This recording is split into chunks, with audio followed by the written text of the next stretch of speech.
नमस्कार। आज के वीडियो में बात ऐसे विषय की जो बहुत ज्वलंत ही नहीं ज़रूरत है, और जब ज़रूरत होती है तभी हम ज़रूरतों के अनुसार अपने समाज को, समाज के लोगों को, समाज की व्यवस्थाओं को और समाज के बनाए हुए नीति नियमों को अपने अनुसार ढालने लेने संस्थाओं को दोषी ठहराने लगते हैं। यानी कि अपने दोषों के लिए, अपने क्रियाकर्मों के लिए, अपनी सफलता असफलता के लिए सफल होने पर खुद को और असफल होने पर दूसरों को हम लोग श्रेय दे देते हैं। तो ऐसे ही एक विषय पर, और इस वीडियो को वे कोई ना देखें जो मेरे विषय से इत्तेफाक ना रखते हैं, क्योंकि बहुत से लोगों की जलने वाली है, इस प्रकार याद रखिएगा। और जब किसी की जलती है तो मुझे बेहद मज़ा आता है इसकी ओर जलाने में। अपने क्रिया इसीलिए कुछ अपशब्द भी आएंगे और कुछ लोगों को तकलीफ़ भी होगी, इस बात का भी ध्यान रखिएगा। इसलिए ऐसे सभी लोग जो पिछले कई महीनों से अलग अलग विश्व के सैकड़ों मंचों पर अपनी प्रतिक्रियाओं को दर्ज कर रहे हैं, अपनी प्रतिक्रियाओं पर लोगों को थोप रहे हैं, अपने ज्ञान के गगरी को उड़ेल कर नए ज्ञान को भरना चाहते हैं, और ज्ञान का मतलब उनके लिए केवल इन्फॉर्मेशन है, नॉट ए नॉलेज। ऐसे विषय की बात करेंगे, और हम बात करेंगे यूनिवर्सिटी ऑफ व्हाट्सएप की, ऑफ यूनिवर्सिटी ऑफ वेबिनार की। जी हाँ, एक नया शब्द है यूनिवर्सिटी ऑफ व्हाट्सएप। आप पिछले कई सालों से सुनते आ रहे हैं, और शायद इस प्रकार के इस विषय पर वीडियो करने वाला मैं पहला ही व्यक्ति भी रहा होऊंगा जो यूनिवर्सिटी ऑफ वेबिनार के विषय में आपसे बात कर रहा है। और जब हम बात करते हैं यूनिवर्सिटी ऑफ वेबिनार की, तो जैसा कि मैंने कहा, इसमें कई विषय आएंगे, और इसमें ऐसे विषय भी आएंगे जो बहुत से शिक्षकों को, बहुत से विद्यार्थियों को, बहुत से विश्वविद्यालयों और बहुत से कॉलेजेस को पसंद भी ना आए। तो किसी एक की पसंद को नज़रअंदाज करना मुझे बेहतर लगता है, बशर्ते यदि समाज का एक हिस्सा उससे, उस खतरे से यदि हट सके, उस खतरे से बाहर निकल सके। इसीलिए मैं ये वीडियो बना रहा हूँ और आप तक अपने कुछ विचारों को भेज रहा हूँ। तो जैसा कि मैंने कहा, यूनिवर्सिटी ऑफ वेबिनार, अधिकतर छात्र हों या स्टूडेंट्स हों या विद्यार्थी हों, शोधार्थी हों, रिसर्च स्कॉलर हों या किसी भी प्रकार के फेलो हों, अधिकांश ज्ञान हम शिक्षकों से, पुस्तकों से या विश्वविद्यालयों से प्राप्त करते हैं। लेकिन वर्तमान परिस्थितियों में कहें, जैसा कि देश के प्रधानमंत्री ने कहा था अपने एक वक्तव्य में कि यह आपदा नहीं अवसर है, उसी अवसर रूपी एक ढंग से विश्वविद्यालयों ने बच्चों और ख़ासकर स्टूडेंट्स के दिमाग में एक प्रकार का नए समुद्र का निर्माण कर दिया है। और उस समुद्र में जितना भी पानी, यानी कि जितना भी इंफॉर्मेशन रूपी पानी डालना चाहें, उसको डालने की पूरी छूट शायद इन विश्वविद्यालयों, महाविद्यालयों और शिक्षकों को मिल चुकी है। याद रखिएगा, यदि किसी को आपत्ति हो मेरे शब्दों से तो डिस्कनेक्ट करके फ़ौरन जा सकता है। मुझे भीड़ नहीं चाहिए, आपका फालतू समय नहीं चाहिए। यदि सत्य को स्वीकार कर सकते हो तो ही अपने बच्चों के लिए इस वीडियोस को देखिएगा और आगे तक शेयर कीजिएगा। यूनिवर्सिटी ऑफ वेबिनार, सीधे विषय पर आता हूँ। स्टूडेंट्स हों या शोधार्थी हों या फिर टीचर्स ना हों, जी हाँ, क्योंकि इस वेबिनार ऑफ यूनिवर्सिटी का जो नेगेटिव इम्पैक्ट है सबसे ज़्यादा पड़ रहा है स्टूडेंट्स पर और रिसर्च स्कॉलर्स पर। शिक्षा आयोग अर्थात शिक्षा मंत्रालय कहता है, या भारत की शिक्षा यह कहती है, यदि आपको शिक्षक पढ़ाएगा महाविद्यालयों में, विश्वविद्यालयों में या स्कूल्स में, तभी शिक्षक को सैलरी दी जाएगी। और यदि बच्चा महाविद्यालय या स्कूल में अध्ययन करेगा तभी बच्चे को फीस भी ली जाएगी। लेकिन इस यूनिवर्सिटी ऑफ वेबिनार में ना ही शिक्षक बच्चे को पढ़ा रहा है, ना ही विश्वविद्यालय में बच्चा जा रहा है, ना ही स्कूल में जा रहा है, लेकिन बच्चों से फीस ली जा रही है और टीचर्स को सैलरी दी जा रही है। बच्चा अर्थात स्टूडेंट्स जो भी इस यूनिवर्सिटी ऑफ वेबिनार में अध्ययन कर रहा है, वह प्रामाणिकता के अभाव में अध्ययन कर रहा है। क्योंकि जब हम कक्षा में शिक्षक के समक्ष अपने वक्तव्य को या उनके वक्तव्य को सुनते हैं, उनकी धारणाओं को, उनके विचारों को, उनके पॉइंट ऑफ व्यू को सुनते हैं, और यदि हमें गलत लगता है कि शिक्षक सामने से कुछ गलत इन्फॉर्मेशन, गलत सूचनाएं हम तक संप्रेषित अर्थात कन्वर्सेशन कर रहा है तो फ़ौरन सवाल करते हैं और शिक्षक उसमें सुधार करके एक नए दृष्टिकोण से अपनी बातों को रखता है। लेकिन यूनिवर्सिटी ऑफ वेबिनार में क्या हो रहा है, ऑडियंस को या सुनने वाले श्रोताओं को इन यूनिवर्सिटी ऑफ वेबिनार में, यूनिवर्सिटी ऑफ वेब गोष्ठी में, यूनिवर्सिटी ऑफ ई गोष्ठीज़ में कितना समय दिया जाता है। बच्चे मैसेज बॉक्स में या चैट बॉक्स में केवल थैंक यू सर, धन्यवाद सर, साधुवाद sir, excellent sir, great sir ऐसे ही शब्दों को लिखकर अपने आप को बहुत खुश महसूस करते हैं। यह शिक्षा नहीं है और ना ही ये नॉलेज है। This is a information only for information, क्योंकि शिक्षक आपको पढ़ाते वक्त बहुत से संदर्भों का, बहुत से रेफरेंसेस का, पूर्व की घटनाओं का, आसपास के वातावरण, समाज से उदाहरण देकर ही अपनी बातों को समझाता है, स्पष्ट करता है और बच्चे भी उस पर प्रतिक्रिया देते हैं। इस बात का ध्यान रखिएगा। लेकिन यूनिवर्सिटी ऑफ वेबिनार में क्या होता है, एक तरफा वन वे संवाद चलता है। एक ही विषय पर आप 10 वक्ताओं को बुला लेते हैं। उस टीवी डिबेट की तरह, जब टीवी डिबेट के वक्ताओं को ये खबर नहीं है कि देखने वाली ऑडियंस क्या प्रतिक्रिया दे रही है, क्योंकि ऑडियंस को प्रतिक्रिया देने का श्राप दिया गया है कि ऑडियंस सवाल नहीं कर सकती है, और यदि ऑडियंस सवाल करती है तो सवाल को ना सुना जाएगा ना ही देखा जाएगा। जवाब देना तो सोच दूर, आप जवाब की एक छोटी सी कल्पना या संभावना भी नहीं पाल सकते हैं। वैसी ही संभावनाएं इन वेब यूनिवर्सिटीज़ में होती है। कहने के लिए कहा जाता है कि जितने भी ऑडियंस हैं वक्ताओं से सवाल कर सकती हैं, टीका टिप्पणी कर सकती हैं, लेकिन जो लोग इसको अटेंड करते हैं या जो लोग अटेंड करेंगे इनको, अभी से वह जानते हैं कि उनके कितने सवालों पर और किस प्रकार का जवाब शिक्षक, पेरेंट्स, कई संस्थाओं के विद्वान किस प्रकार अपने पैसे का और अपने समय का और अपने इंटरनेट कनेक्शन का मिसयूज़ तो कर ही रहे हैं, एक अपराध भी कर रहे हैं। और इस अपराध को मैं साइबर टेररिज्म की श्रेणी में रखता हूं। जी हाँ, इस अपराध को मैं साइबर टेररिज्म की श्रेणी में रखता हूं, जो बायो टेररिज्म से भी ज़्यादा खतरनाक है। और जब हम साइबर टेररिज्म की बात करते हैं, सीधा सीधा लॉ कहता है आप कुछ भी गलत, कुछ भी अप्रामाणिक, कुछ भी असत्यता और कुछ भी कार्य करते हैं, उसका कड़े से कड़ा दंड मिलेगा। और आईपीसी की धारा हो, साइबर लॉ की धारा हो, उसके तहत आप पे कानूनी कार्रवाई भी होगी। लेकिन जितना मुझे ज्ञात है, लगभग पिछले 5 महीनों में 300 से अधिक स्वयं वेब सेमिनार अटेंड कर चुका हूँ। वक्ताओं के ज्ञान और नॉलेज हूँ। यदि मैं गलत होता हूँ तो कम सम्मान किया जाता है। यह वेब गोष्ठी सम्मान समारोह नहीं है जैसा होता है। यह वेब गोष्ठी उस आपदा को अवसर में परिवर्तित करने के लिए की जा रही थी या आयोजित बच्चों में ना रुके, बच्चों के ज्ञान में बढ़ोतरी प्रतिपल प्रति समय होती रहे। लेकिन वक्ता लोग क्या कर रहे हैं, वक्ता लोग तारीफ करने के अलावा और साथ ही साथ एक व्यक्ति दूसरे के ज्ञान की तारीफ करता है, लेकिन इन वेब यूनिवर्सिटीज़ में एक वक्ता कभी भी दूसरे वक्ता के ज्ञान पर सवाल नहीं उठाता है, सवाल नहीं खड़ा करता है। क्यों? क्या समस्या है? यदि कक्षा में पढ़ाते वक्त एक बच्चा गलत सवाल करता है, गलत जवाब देता है, तो उसी का क्लासमेट एक दूसरा सवाल खड़ा करता है कि उसने कोई गलत सवाल किया। लेकिन इन यूनिवर्सिटी वक्ताओं से इस प्रकार का सवाल करते हैं कि हमने 2 दिन पूर्व एक वेब गोष्ठी में किसी वक्ता को इस विषय पर यह तर्क देते हुए सुना था और आप ये तर्क दे रहे हैं। ऐसे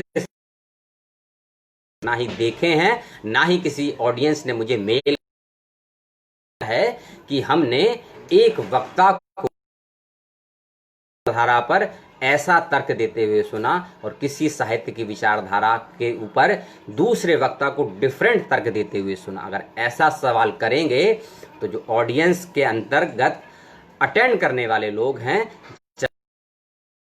वही आपकी योग्यता पर सवाल खड़ा कर देंगे। सीधा कहेंगे ऑडियंस से आप पहले अध्ययन करके आइए, तब हम अध्ययन कम है, इसीलिए आपके सवाल में दम नहीं है, आपके सवाल कमजोर है। को ये क्यों कहते हैं कि स्वयं अध्ययन करके आइए। कभी वक्ताओं ने अपने आप से स्वयं से ये सवाल किया कि जिस धारा प्रवाह से, जिस धारणा के आधार और जिस आत्मविश्वास से अपनी बातों को पुष्ट करने के लिए अपने वक्तव्य को देते हैं, उसके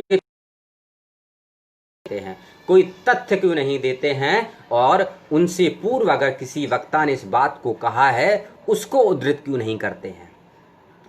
इन्हीं वेब गोष्ठियों में विषय कुछ अलग तरीके को आपको देखने को मिलेंगे, जैसे कि कुछ लोग इस विषय में, खासकर साहित्य में और इतिहास में और खासकर रिसर्च में ऐसे ऐसे विषयों पर बात करते हैं जो किसी यूनिवर्सिटी में पढ़ाए नहीं जा रहे हैं, किसी महाविद्यालय विश्वविद्यालय के पाठ्यक्रम में तक नहीं है।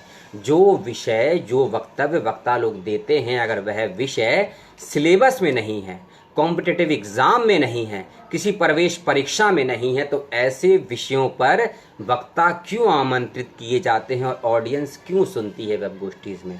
जिस प्रकार ये आरोप लगता रहा है कि यूनिवर्सिटी ऑफ व्हाट्सएप में आपको इन्फॉर्मेशन मिलती है, ओनली फॉर इन्फॉर्मेशन मिलती है, लेकिन ज्ञान नहीं मिलता है, तो कहीं वही हाल इन वेब गोष्ठी अटेंड करने वाले स्टूडेंट्स के साथ ना हो, मुझे इसी बात का खतरा है। इसीलिए छोटा सा वीडियो आपके समक्ष कर रहा हूँ।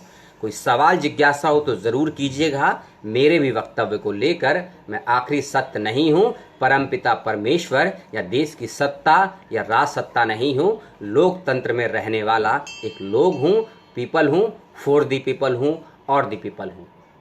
इसीलिए अब आते हैं वेब गोष्ठी के दूसरे पक्ष पर, विषय पर। जी हाँ, ऐसे ऐसे विषय हैं। एक विषय मुझे मिलता है तुलसीदास के साहित्य में, लोकतंत्र का विनाश। एक विषय मिलता है कबीर की राष्ट्रीय चेतना में मुस्लिम विरोध। एक विषय मिलता है रैदास के साहित्य में हिंदू आक्रोश।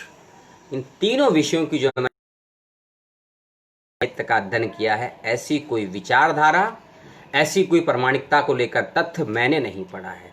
और यदि किसी ने पढ़ा है तो मुझे ज़रूर से ज़रूर बताएं कि इन विषयों को लेकर आपने अपने अपने, चाहे लोकल भाषाओं का साहित्य रहा हो, इंग्लिश का साहित्य रहा हो, हिंदी भाषा का साहित्य रहा हो, आपने ऐसे विषयों पर कोई शोध कार्य देखा है, कोई पाठ्य पुस्तक यदि देखी है तो मुझे बताएं। और यदि नहीं है तो ऐसे ऐसे वेबिनार करवाने वाले संस्थानों पर अभी तक किसी ने कोई क्लेम, कोई केस, कोई अपराध दर्ज क्यों नहीं किया है। और मुझे लगता है इसीलिए भी नहीं किया है कि आज के समय में ना ही ऐसे साहित्यकार हैं, कबीर, नागार्जुन, केदारनाथ, रामविलास शर्मा, मुंशी प्रेमचंद, जैनेन्द्र, अज्ञे, मुक्तिबोध, मीराबाई, रैदास या महादेवी वर्मा, जो साहित्य और साहित्यकारों की प्रामाणिकता और विचारधाराओं पे सवाल खड़ा कर सके। अगर ऐसे वक्ता होते और यदि ऐसी जनता होती खुदीराम बोस जैसी, यदि ऐसे नागरिक होते कबीर की तरह, ऐसे नागरिक होते सवाल करने वाले नागार्जुन की तरह,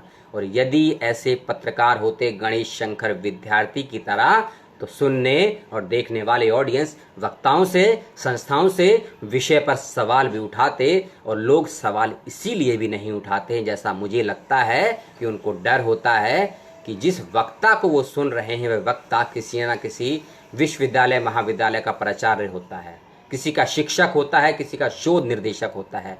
शिक्षक, प्राचार्य और शोध निर्देशक, इन तीनों ही पद के डर के कारण वक्ता लोग शायद सवाल नहीं करते होंगे। यदि आप, नाम ले रहा हूं, वह नाम कोई निजी रूप से ना समझे, अन्यथा ना ले, यदि आप सवाल करते हैं गिरीश्वर मिश्र जी से, जो फॉर्मर वाइस चांसलर हैं वर्धा विश्वविद्यालय के, अब रिटायर हो चुके हैं, यदि आप उनसे सवाल करते हैं, यदि आप किसी वर्तमान वाइस चांसलर से सवाल करते हैं, यदि आप वर्तमान किसी विभाग के विभाग अध्यक्ष से सवाल करते हैं, सवाल का वह जवाब भी देते हैं आपको, लेकिन हो सकता है कुछ हफ्तों महीनों के बाद उनका पर्टिकुलरली आपको कॉल या मैसेज आए कि आपकी हिम्मत, आपकी ज़रूरत कैसे हुई कि आपने हमसे इस प्रकार का सवाल किया। उस मंच पर तो जवाब देगा, लेकिन भविष्य में हो सकता है आपके सवाल के कारण आपको बहुत सी समस्याओं का सामना करना पड़े। इसीलिए भी इन वेब यूनिवर्सिटीज़ में वक्ता लोग सवाल नहीं करते हैं, केवल धन्यवाद करते हैं, नमस्ते करते हैं, थैंक यू करते हैं। जैसा कि मैंने बताया, शब्दकोश में शब्दों का अभाव पड़ जाता है, ऐसे सम्मान सूचक शब्दों का प्रयोग करते हैं। आप सवाल क्यों नहीं करते हैं? आप क्रिटिकल थिंकिंग के अनुसार सवाल क्यों नहीं करते हैं वक्ताओं से, और वक्ताओं से ये सवाल क्यों नहीं करते हैं सुनने वाले कि आप एक दिन में सुबह 11 बजे देश के अंतर्राष्ट्रीय समस्याओं पर बात करते हैं और वहीं 1 बजे आप धर्म के विषय पर बात करने लगते हैं, और शाम को 3 बजे आप जनसंख्या पर बात करते हैं, और शाम को 8 बजे आप विश्व शांति या महामानव विषय पर बात करने लगते हैं। यानी कि यदि हमको शिक्षक बनना है तो उस विषय में मास्टर और नेट क्वालिफाई करना पड़ता है। लेकिन आपको यदि खासकर उन वक्ताओं को ये चुनौती है, आप शांति पर बोल रहे हैं, भक्ति पर बोल रहे हैं, दर्शन पर बोल रहे हैं, इतिहास पर बोल रहे हैं, या इतिहास के लेखन पर बोल रहे हैं, क्या इन चारों विषयों में से किसी एक विषय की मास्टर डिग्री है आपके पास? क्या किसी एक विषय में आपने नेट जेआरएफ क्वालिफाई किया है कि नहीं? यदि आपकी यह प्रमाणिक योग्यता नहीं है तो ये ऑडियंस को सवाल करना होगा, सुनने वालों को सवाल करना पड़ेगा, और आपको मतदाता से पहले नागरिक होना पड़ेगा। और इस नागरिक को बनने के लिए आपको सत्य की प्रमाणिकता के तथ्यों की छानबीन खुद ही करनी पड़ेगी। कोई आपको यह नहीं बताएगा कौन सी पुस्तक प्रमाणिक है, किस वक्ता का वक्तव्य प्रमाणिक है, ये नहीं बताया जाएगा। इस बात का ध्यान रखिएगा, क्योंकि ये आपको तय करना है कि आपके समक्ष जो वक्तव्य दिया जा रहे हैं कितने सही हैं, कितने गलत हैं। अगले पाठ पर आते हैं, विषयों के प्रतिक्रिया। जी हाँ, प्रतिक्रियाओं पर जब यूनिवर्सिटी ऑफ व्हाट्सएप की बात करते हैं, सरकार ने अध्यादेश निकाला कि यदि व्हाट्सएप के किसी ग्रुप में किसी प्रकार की सांप्रदायिक भाषा का, किसी आतंकवादी गतिविधियों का, किसी ऐसे टीका टिप्पणी पिक्स का हमको छानबीन करके पता लगता है कि समाज में अव्यवस्था फैलती है, तो उस व्हाट्सएप ग्रुप, उसके मेंबर, उसके एडमिन पर कार्रवाई होगी। लेकिन सवाल है कि सरकार ऐसा अध्यादेश, ऐसा नियम इस यूनिवर्सिटी ऑफ व्हाट्सएप और खासकर यूनिवर्सिटी ऑफ फेसबुक, जी हाँ, जिस प्रकार यूनिवर्सिटी ऑफ व्हाट्सएप है, यूनिवर्सिटी ऑफ वेबिनार है, उसी प्रकार से जोकर्सबर्ग का केस आप देख चुके हैं पिछले 4 दिनों में जो चल रहा है सोशल नेटवर्किंग साइट्स पर। जब पत्रकार सवाल पूछते हैं जुकरबर्ग से, जनाब जोकरबर्ग से, कि आप क्या फैक्ट चेक करते हैं? जो आपके फेसबुक पर अंट संट डाटा या अंट संट वक्तव्य अपलोड कर दिए जाते हैं, तो जनाब बोलते हैं उस पत्रकार के समक्ष, आई डोंट नो। आपको इस बात की यदि नो नहीं है, जानकारी नहीं है कि आपके प्लेटफॉर्म पर किन चीज़ों को शेयर किया जा रहा है, तो आप कैसे कार्रवाई करते हैं? और यदि किसी टिप्पणी पर, किसी पिक्स पर, किसी वीडियोस पर, किसी वक्तव्य पर कुछ लोग रिपोर्ट करते हैं और आप उसको ब्लॉक कर देते हैं, चैनल को या प्रतिक्रियाओं को ब्लॉक कर देते हैं, तो आपकी पॉलिसी क्या है? अगर यूट्यूब पॉलिसी देता है अपनी, व्हाट्सएप पॉलिसी देता है अपनी, तो social networking site Instagram, Twitter और फेसबुक अपनी पॉलिसी क्यों नहीं रिलीज़ करते हैं?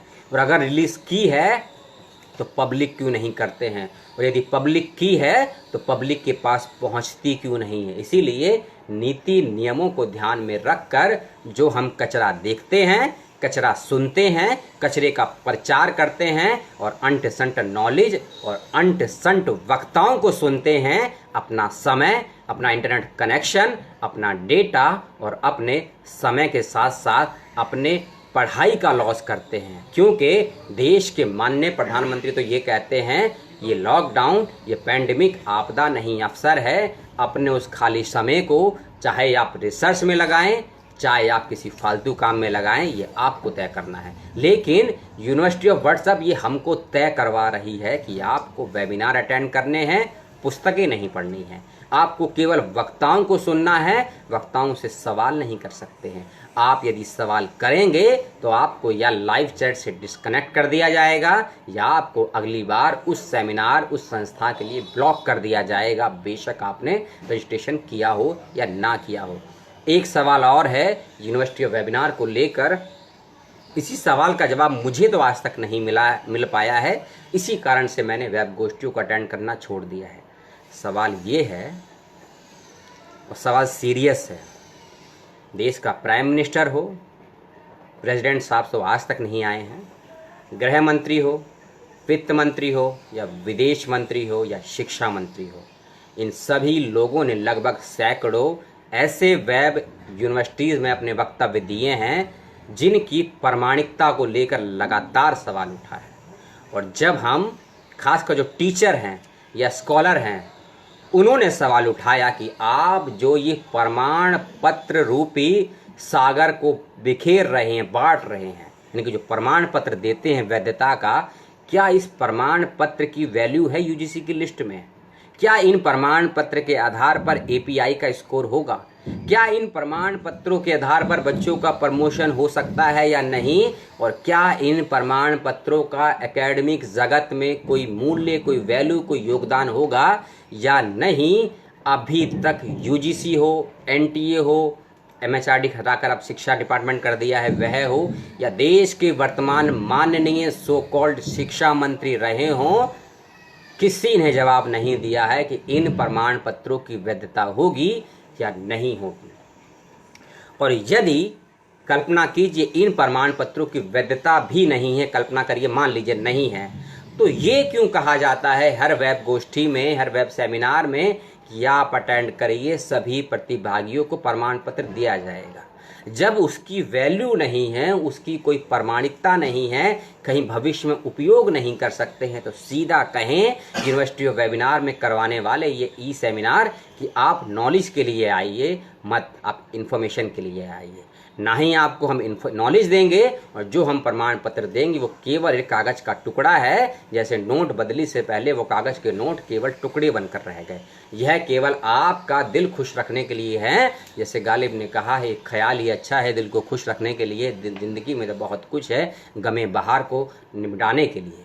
तो आप सीधा कहिए कि इन प्रमाण पत्रों को हम दे रहे हैं, अपनी फाइल्स में, अपने घर में, अपने दीवारों पर चिपकाए रखिए और खुश होते रहिए। लेकिन किसी को आप ये नहीं कह सकते हैं कि इन प्रमाण पत्रों की कोई वैल्यू है, कोई वैधता है या कहीं इसका उपयोग कर सकते हैं। तो जब आपकी डिग्री योग्य नहीं है और आप उस विश्वविद्यालय से ले रहे हैं एजुकेशन, आपने दिया है 3 से 5 वर्ष तक का समय और लाखों रुपया खर्च किया है, और बाद में पता लगता है उस विश्वविद्यालय महाविद्यालय की मान्यता नहीं है, उस विश्वविद्यालय के पाठ्यक्रम की कहीं पूछ नहीं है, पूछ मतलब कहीं उसकी वैल्यू नहीं है, क्योंकि उस पाठ्यक्रम के आधार पर आपको जॉब नहीं है। क्योंकि एक ऐसा ही कोर्स चल रहा है इस देश में, वीवॉक, कॉलेज ऑफ वोकेशनल स्टडी, थोड़ा शिक्षा में जाता हूँ, उसके अंतर्गत जो बच्चे बीए एमए करते हैं उनको भविष्य कहाँ होगा मालूम नहीं कि एमए करना है तो किस विषय में करना है, डॉक्टरेट करना है किस विषय में करना है, रिसर्च करना है किस विषय में करना है। क्योंकि दिल्ली विश्वविद्यालय में भी 5 कॉलेज ऐसे नहीं हैं जो कॉलेज ऑफ वोकेशनल की पढ़ाई कराते हों। JNU, Jamia, BHU, Aligarh university, Hyderabad central, तीनों यूनिवर्सिटी, वर्धा को छोड़कर कोई विश्वविद्यालय ऐसा नहीं है जहाँ वीवॉक के कोर्स चलते हैं। लेकिन नई शिक्षा पॉलिसी में इसको स्थान दिया गया है। और जब हम वेब गोष्ठी के अगले पार्ट्स की बात करते हैं तो बात सबसे आती है समय की। क्योंकि जब हम ऑफलाइन मोड पर सेमिनार करवाने की सोचते हैं, कवि सम्मेलन करवाने की सोचते हैं, कॉन्क्लेव करवाने की सोचते हैं, सबमिट करवाने की सोचते हैं, कई दिनों की वर्कशॉप करवाने की सोचते हैं, तो एडमिनिस्ट्रेशन या विश्वविद्यालय सवाल देता है कि इसमें हजारों लाखों का खर्च आएगा और कई महीनों की तैयारी इसमें लगती है। लेकिन ये प्लस पॉइंट ज़रूर है यूनिवर्सिटी ऑफ वेबिनार का कि आपका समय बचता है, आपका पैसा बचता है, लेकिन टाइम ऑडियंस का 100% खराब होता है। क्योंकि जब आप किसी को कुछ देना नहीं चाहते हैं, अपने ज्ञान को केवल थोपना चाहते हैं, और ये आपके अनुसार ज्ञान है, वक्ताओं के अनुसार, बच्चों के अनुसार ये ज्ञान नहीं है। बच्चों के अनुसार ओनली फॉर इन्फॉर्मेशन है, ओनली फॉर सूचना है। बच्चे उस सूचना की प्रामाणिकता को जांचते हैं या नहीं जांचते हैं, और यदि उस प्रामाणिकता को जांचते हैं तभी वह इन्फॉर्मेशन उन बच्चों के लिए जो कि उनको यूनिवर्सिटी ऑफ वेबिनार में दी गई है, तभी वह ज्ञान का रूप ले सकती है। और वक्ताओं से मेरी एक दरख्वास्त है कि आप एक दिन में चाहे 10 वेब गोष्ठी करें, चाहे 5 करें, चाहे 2 करें, आप कम से कम अपनी बातों को रखने के साथ साथ अपनी बातों को प्रमाणित करने के लिए कुछ तथ्य ज़रूर दें, रेफरेंसेस ज़रूर दें, और आपकी प्रामाणिकता या आपके ज्ञान पर यदि किसी वेब गोष्ठी, अन्य वेब गोष्ठी में किसी स्टूडेंट्स के द्वारा, किसी वक्ता के द्वारा यदि सवाल उठाया जाता है तो सवाल को सुने और स्वीकार करें अपनी गलती को। हर वक्त आपको देश की सत्ता बनने की ज़रूरत नहीं है। आप किस पद पर हैं ये भूल जाइए। आप वहाँ एक वक्ता के रूप में आए हैं और जो सुनने वाला श्रोता है वह करता है यदि आपसे सवाल तो उसकी जिज्ञासा है, उसकी उलझन है, उसके अंतर्गत चलने वाला द्वंद्व है, वह कॉन्फ्लिक्ट संघर्ष है जिसके सवाल के जवाब उसको आपसे चाहिए, क्योंकि वह श्रोता वक्ता को अपने से ज़्यादा बुद्धिमान, अपने से ज़्यादा अनुभवी और अपने से ज़्यादा नॉलेजेबल पर्सन समझता है। यदि वक्ताओं की जिम्मेदारी है, यदि श्रोता आपको सम्मान दे रहा है, आपको इज्जत दे रहा है, गुरु की श्रेणी में रख रहा है, तो आप उसका सही और समय पर मार्गदर्शन करें। ये आपका कर्तव्य है। और संविधान का 51 अनुच्छेद भी यही कहता है कि समाज में यदि किसी व्यक्ति, किसी संस्था या किसी समूह में कोई भ्रम है, कोई उलझन है, कोई सवाल है, तो विद्वान लोग, बुद्धिजीवी लोग, उस विषय के विशेषज्ञ लोग उन सभी का समाधान करेंगे। ये संविधान आपका कर्तव्य के रूप में आपको देता है, तो उसका भी पालन करें। और जो लोग यूनिवर्सिटी वेबिनार में शामिल होते हैं, थोड़ा साइबर को समझें, साइबर क्राइम को समझें। यदि किसी वेब गोष्ठी में आपको किसी वक्ता के द्वारा, किसी संस्था के द्वारा कोई भी गलत इन्फॉर्मेशन मिलती है तो फीडबैक फॉर्म में संस्थान के ईमेल आईडी पर, वेबसाइट्स पर, वक्ताओं की ईमेल आईडी पर अपने सवालों को भेजें। जवाब नहीं मिलेगा कोई फ़र्क नहीं है, लेकिन सवालों को पूछें, क्योंकि सवाल पूछना आपका अधिकार और कर्तव्य दोनों हैं। यदि आप सवाल नहीं करेंगे तो आपके मित्र आपसे सवाल करेंगे कि आपने जो वेब गोष्ठी अटेंड करी, आपने जो सीखा, आपने गलत सीखा, तब आप क्या जवाब देंगे कि वक्ताओं से सवाल तो पूछा था लेकिन जवाब नहीं मिला।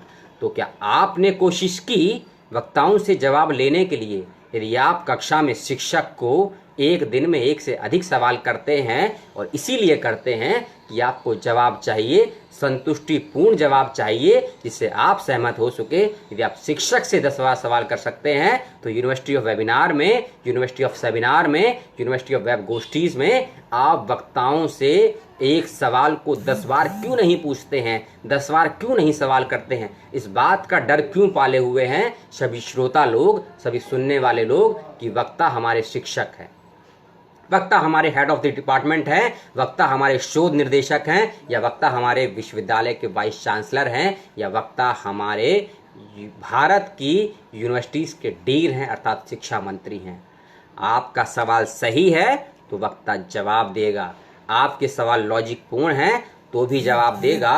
और यदि वक्ता सत्य सुनने से और सत्य बोलने से भय नहीं खाता है तो कोई कार्रवाई भी नहीं होगी, ना ही आपके सवाल पर और ना ही आपके वक्तव्य में पूछे गए वक्तव्य के प्रामाणिकता पर। इसीलिए यूनिवर्सिटी वेबिनार हो रही हैं, बेहद अच्छी हैं, लेकिन एक सवाल फिर खड़ा होता है, जो बच्चे अपने डेटा का यूज़ कर रहे हैं इन्फॉर्मेशन को लेने के लिए, उस डेटा का खर्चा सरकार क्यों नहीं दे रही है? संस्थाएं निजी क्यों नहीं दे रही हैं जो ये वेब गोष्ठियाँ करवाती हैं, जो यूनिवर्सिटी ऑफ वेबिनार में बच्चों को ज़बरदस्ती पार्टिसिपेट भी करवाती हैं? कहाँ कहाँ प्रचार नहीं होता है, आप भी देख रहे होंगे।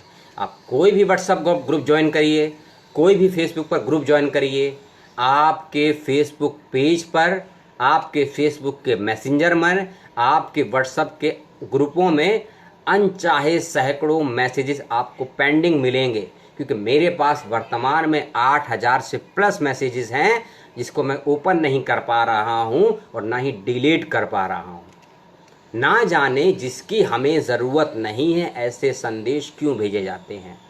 कम से कम टेलीकम्युनिकेशन टेलीफोन कंपनियां NIRE की नीरी की नीति के तहत ऐसी बाउंडेशन लगाती हैं, तो इन वेब गोष्ठीज़ में ऐसे अनचाहे मैसेजेस, ऐसे अनचाही सूचनाओं पर यूनिवर्सिटी वेबिनार के नाम पर रोक क्यों नहीं लग सकती है?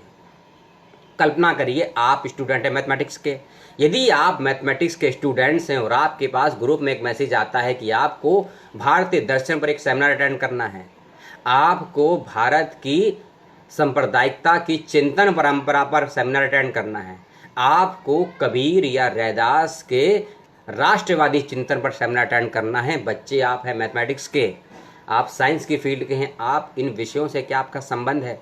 रुचि होना और उसका संबंध होना दो अलग चीज़ें हैं। और यदि आप इतिहास के विद्यार्थी हैं, कोई आपसे कहे इतिहास को समझने के लिए आपको भारतीय दर्शन के उस वेबिनार को अटेंड करना पड़ेगा, क्योंकि आप स्टूडेंट्स हैं, आपको सभी विषय सीखने चाहिए।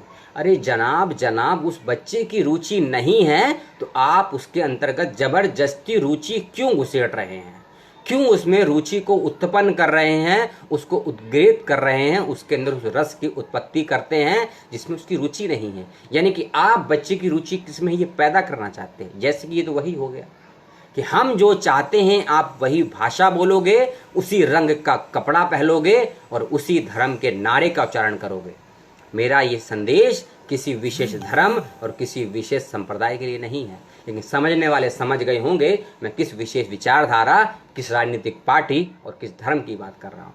इसीलिए उन व्हाट्सएप ग्रुप में जो लोग ऐसे मैसेजेस करते हैं, इस बात का ध्यान रखें कि आप जिसको भी मैसेजेस कर रहे हैं यूनिवर्सिटी ऑफ व्हाट्सएप के अंतर्गत, उसको इन्फॉर्मेशन देने के लिए कम से कम इस बात की रुचि रखें कि इन्फॉर्मेशन पाने वाला व्यक्ति किस क्षेत्र में रुचि रखता है। यदि साहित्य का कोई सेमिनार वेबिनार है तो साहित्य की इन्फॉर्मेशन दीजिए, लिटरेचर के अंतर्गत यदि लिंग्विस्टिक का है तो लिंग्विस्टिक की इन्फॉर्मेशन दीजिए।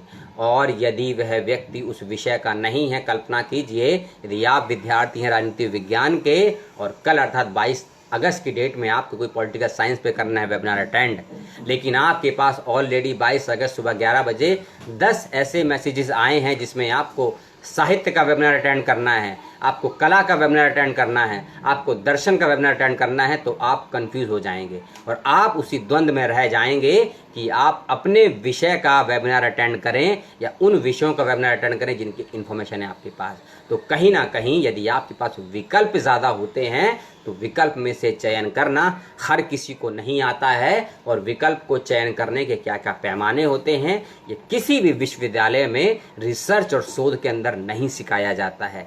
ना ही इस देश में विश्वविद्यालयों में किसी को बेरा के बारे में बताया जाता है, ब्रिटिश एजुकेशन रिसर्च एसोसिएशन के विषय में, ना ही किसी को एरा के विषय में बताया जाता है, एजुकेशनल एसोसिएशन रिसर्च एकेडमिक के विषय में, ना ही इस भारत में अभी तक किसी को हीरा के बारे में बताया जाता है, हायर एजुकेशन रिसर्च एसोसिएशन के विषय में।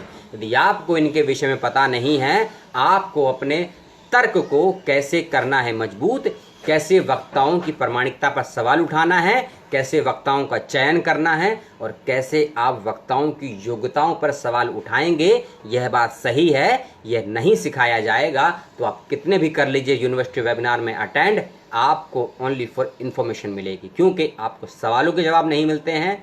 वक्ताओं से डायरेक्ट सवाल कर सकते हैं लेकिन जवाब नहीं मिल सकते हैं। एक्शन कभी भी हो सकता है, कोई भी ले सकता है, इस बात का ध्यान रखिए। तो यूनिवर्सिटी ऑफ वेबिनार के विषय में देने वाली इन्फॉर्मेशन को इन्फॉर्मेशन तक ही सीमित रखिएगा, इस बात का ध्यान रखिएगा। और साथ ही साथ यदि इन्फॉर्मेशन को आप नॉलेज में कन्वर्ट करना चाहते हैं तो अपने बुद्धि विवेक का ज़रूर प्रयोग कीजिएगा। अपने मित्रों से, जानकारों से, सो कॉल्ड बुद्धिजीवियों से ज़रूर संपर्क करें। जिन भी लोगों ने देखा, अपनी प्रतिक्रिया दी, उनका बहुत बहुत धन्यवाद। अगले किसी विषय पर आपसे चर्चा करूंगा और आज शाम को ही चर्चा करूंगा। विषय थोड़ा सेंसिटिव है, जुडिशली भी है, नागरिकता अर्थात पीपल भी है, डेमोक्रेसी की हत्या भी है और भ्रूण हत्या भी है। इस विषय को ध्यान से सुनिएगा और शाम को 6 साढ़े 6 बजे आपसे फिर मिलूंगा। 21 अगस्त को ही उस विषय पर थोड़े कानूनी पक्षों को लेकर, नागरिक के अधिकारों को लेकर, उसकी स्वतंत्रता और अभिव्यक्ति को लेकर और लोकतंत्र की हो रही हत्या को लेकर, और कौन हत्या कर रहा है, किस प्रकार से हत्या कर रहा है और कौन हत्या करने की सुपारी या साजिशें रच रही हैं संस्थाएं, उनके बाद जिक्र करूंगा। एक्शन मेरे पर भी होगा, फ़र्क नहीं पड़ता है 3 दिन 7 दिन तक यदि ब्लॉक होता है फेसबुक रीओपन हो जाएगा, यदि नहीं होता है तो नया पेज भी बन जाएगा, उसका करें वेट। इस वीडियो को आपने देखा, अपनी प्रतिक्रिया दी, बहुत बहुत धन्यवाद।